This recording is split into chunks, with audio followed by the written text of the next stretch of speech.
When you go to fill out your accounting sheet, there's a couple things you need. One, the accounting sheet.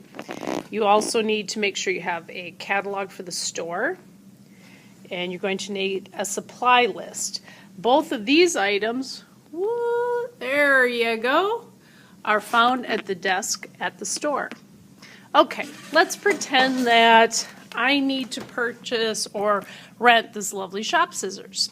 First thing I'm going to do is I'm going to go to my catalog and under scissors, $20, limit 1 per table. Well, I just need the cost.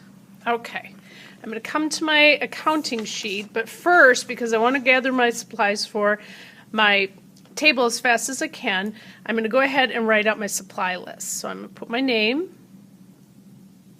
table number, I'm pretending I'm table 0 because I'm up front, and my date.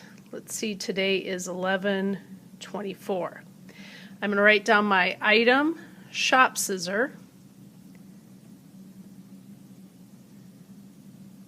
how many? Well, I know I can only get one, and this is priced for one item, and again, that was $20.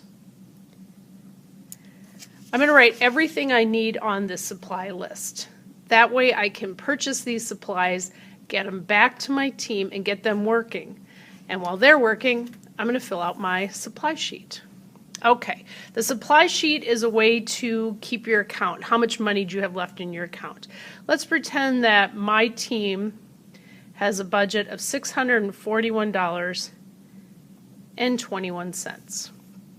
First thing I do for my shop scissors, and as I'm going to put today's date, which is 11/24. Again, I'm going to put down my material or the item I'm purchasing. So I'll put down shop scissor. How many am I getting? Well, I can only get one. Price per item was the $20. Subtotal means 1 times 20 equals 20. Okay, figuring out the tax. Again, it's 6.875, but the number you want to use is 1.06875.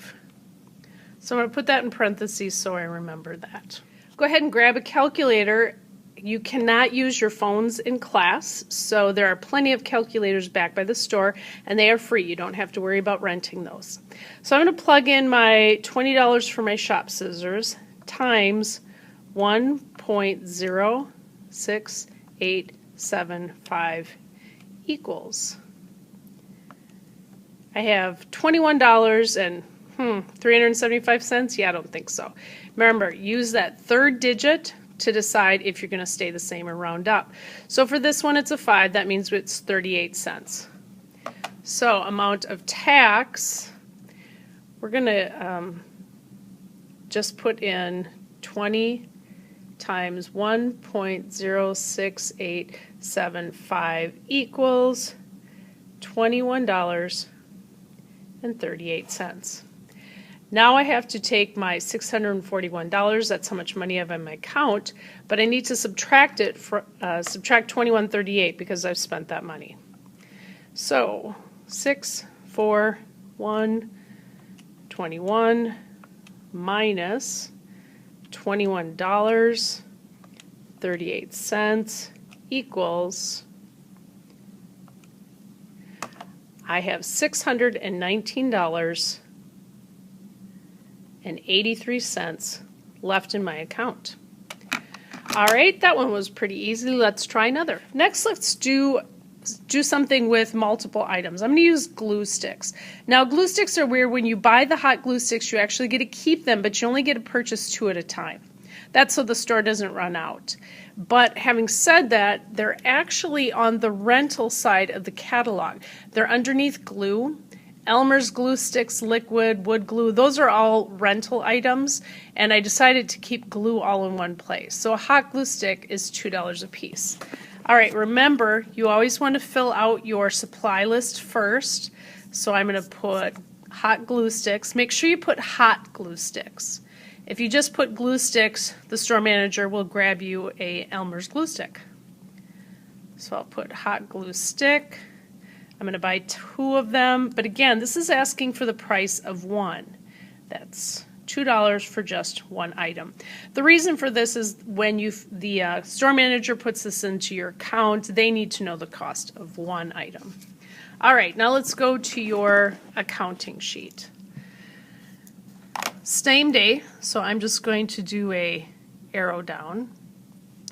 Example, so let's see, I'm purchasing, the material is hot glue stick.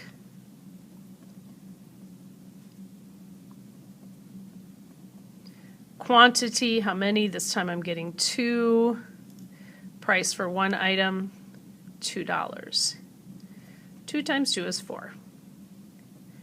All right, now we've got to times it by that tax, 0.6875. So I'm going to grab my calculator.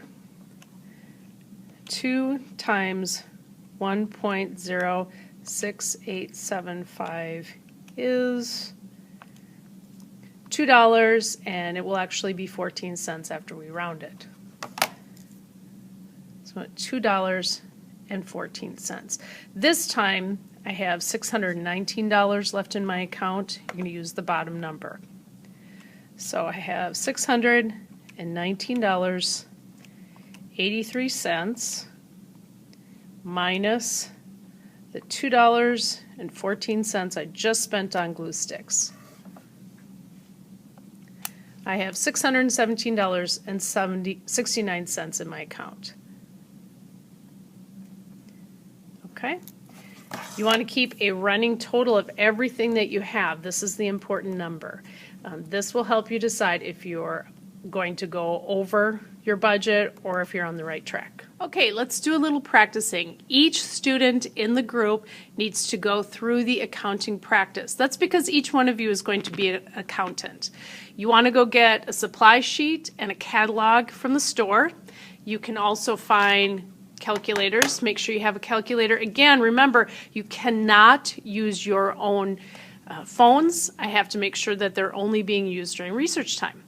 Accounting sheets are going to be up front in the shelf by the door, so everybody will need an accounting sheet. Make sure there's not a place, but put your first and last name and what period you are in so that I can grade these.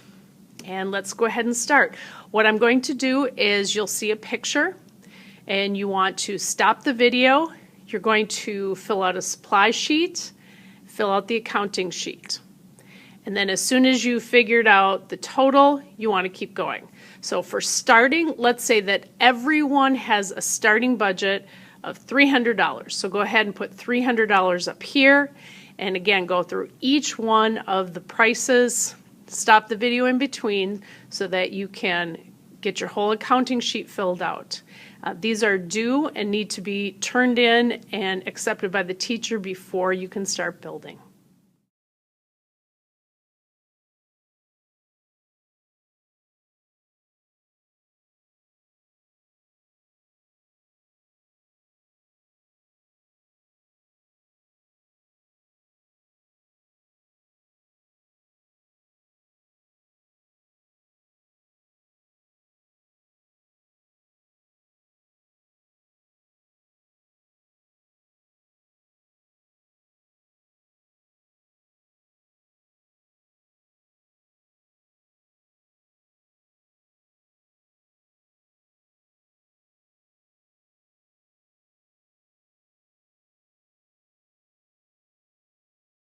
After adding sandpaper to your counting sheet, you want to make sure to get everything turned in the blue bin under the flag in the front of the room. Turned in, you should have the accounting sheet and the supply sheets.